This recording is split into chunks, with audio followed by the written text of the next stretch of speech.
샬롬, 주님의 평안이 여러분 가운데 있기를 바랍니다. 오늘은 그리스도를 본받아 제5강 성경을 읽음에 대해서 말씀을 나누겠습니다.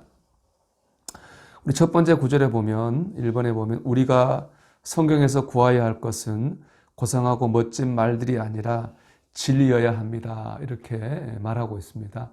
그렇습니다.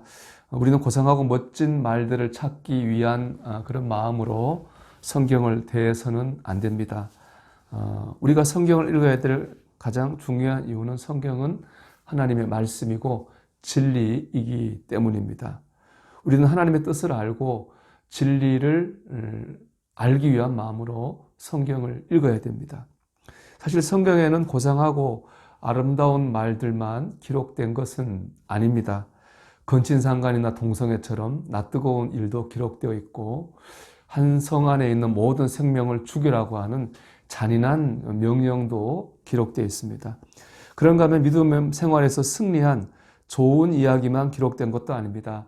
믿음에 실패한 사건도 기록되어 있죠. 예를 들면은 하나님의 마음에 합한 자라고 불릴 정도로 믿음이 좋았던 다윗은 욕망을 참지 못하고 자기의 부하인 우리아의 아내와 불륜을 범하기도 했습니다.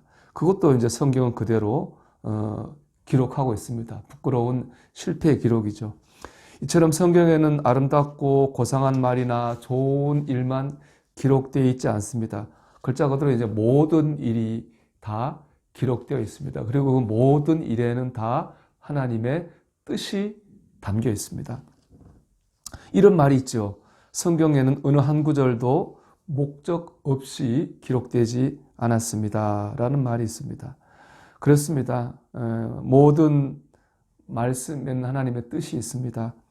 그렇기 때문에 우리는 내가 좋아하고 이해하는 말씀만 보거나 받아들이려 해서는 안 되죠.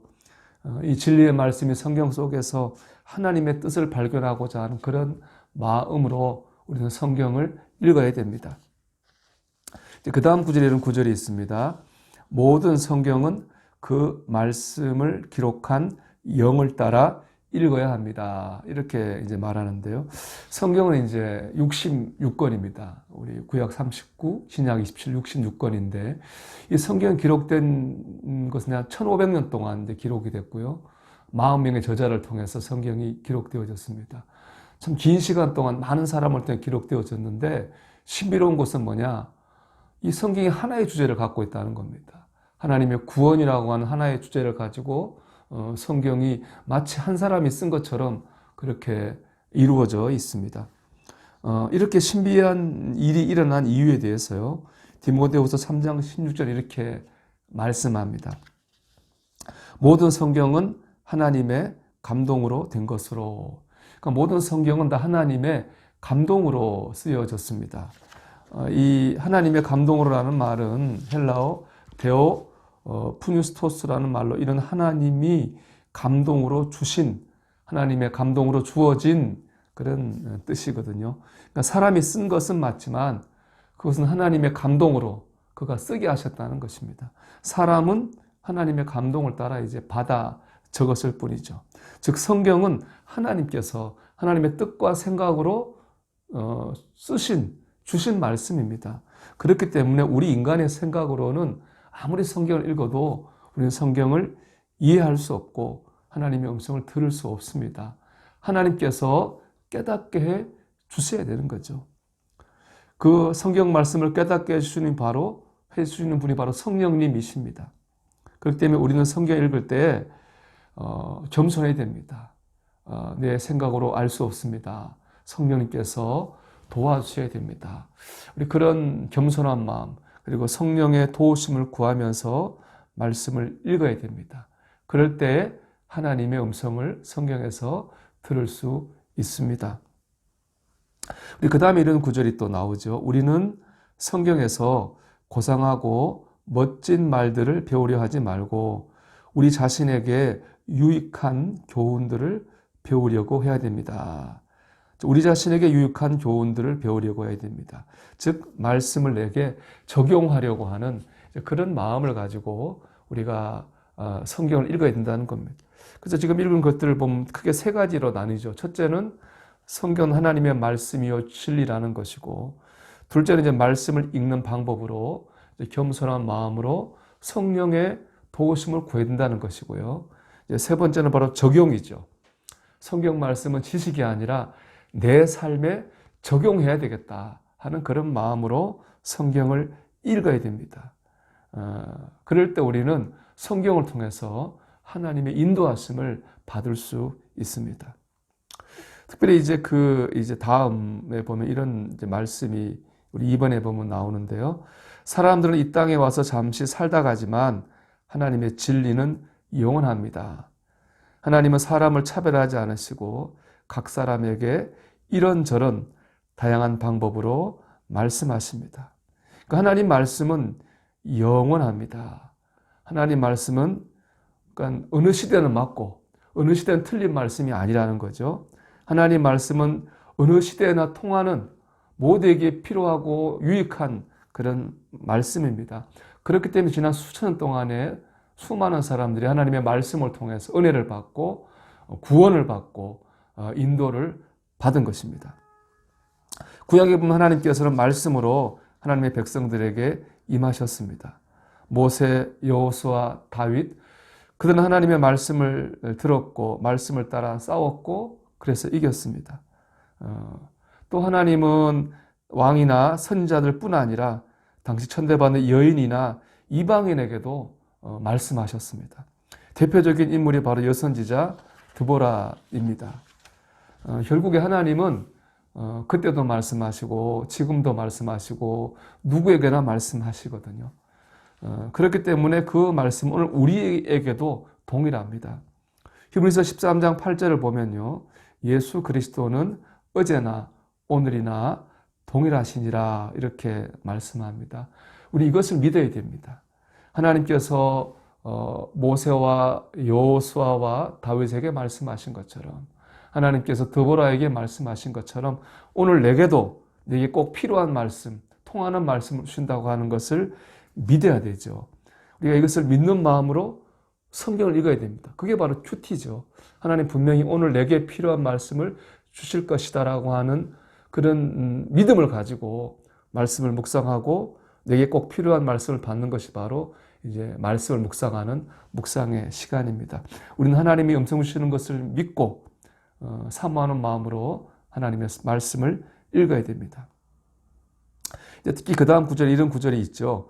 호기심이 성경을 읽는데 방해가 되는 일이 흔히 있는데 그냥 넘어가도 될 부분을 어떻게든 이해하려고 꼬치꼬치 캐 묻는 것이 바로 그런 경우입니다.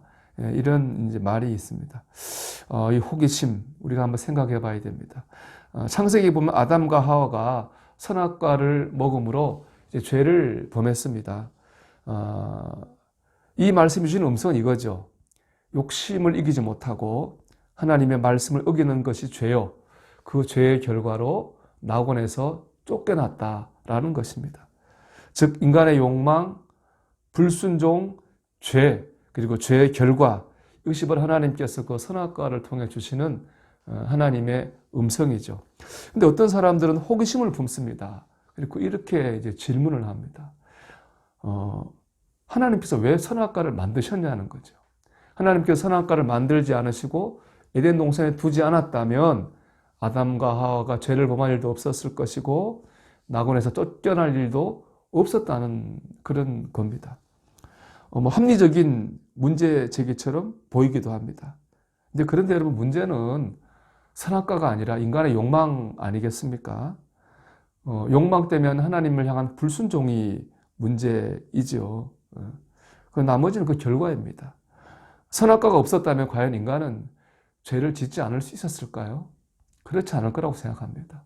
욕망이 있는 한 인간은 어떤 식으로라도 범죄했을 것입니다. 그런데 호기심에 사로잡혀서 이것을 자꾸 인간적으로 생각하고 우리의 생각으로 이해하다 보면 정작 내가 들어야 될 하나님의 음성을 놓치게 됩니다. 또 심한 경우는 이런 것 때문에 이단에 빠지기도 합니다. 아마 신천지 같은 이단에 빠지는 경우가 저는 이런 이유도 있다고 생각이 되거든요. 그런가 하면 이런 경우도 있습니다. 성경을 읽었는데 잘 이해가 안 됩니다. 사실 성경이 쉽지 않습니다. 이해가 안 되는 부분이 많이 있죠. 그래서 그걸 이해할 때까지 붙들고 있는 거예요. 읽고 또 읽고 또 읽어요. 그런데 여러분, 그 순간 그 말씀이 이해가 되지 않게 하신 것도 하나님의 뜻이라고 하는 것을 받아들여야 됩니다. 성령께서 우리에게 주시고자 하는 음성이었다면 분명히 우리에게 깨닫게 하셨을 겁니다. 그것이 하나님 주신 음성이 아니었기 때문에 우리가 깨닫지 못하게 하신 거겠죠. 우리는 이것을 겸손히 받아들여야 됩니다. 그리고 이해가 안 되면 안 되는 대로 두고 그 다음 장으로 넘어가야 됩니다. 그럴 때 우리는 앞으로 나갈 수 있고 하나님의 음성을 들을 수 있습니다. 정말 우리는 하나님 말씀 앞에 정말로 우리는 겸손해야 되는 거죠. 초기 교회 지도자 중에 터툴리아라는 분이 있습니다. 이분은 법률가입니다. 아주 법률에 아주 해박한 분이고 논리적인 그런 사고를 하는 분이죠. 이분이 이런 말을 했습니다. 나는 불합리하기 때문에 믿는다.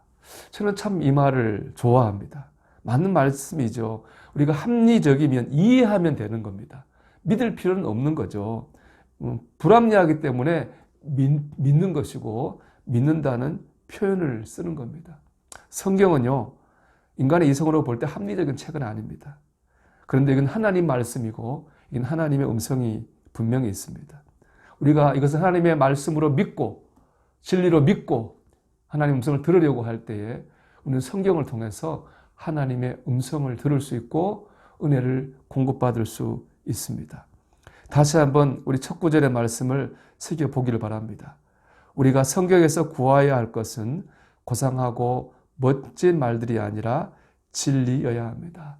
이제 성경을 통해서 하나님의 말씀, 진리를 듣고 인도함을 받는 우리 성도들이 되시기를 주님의 이름으로 축원합니다.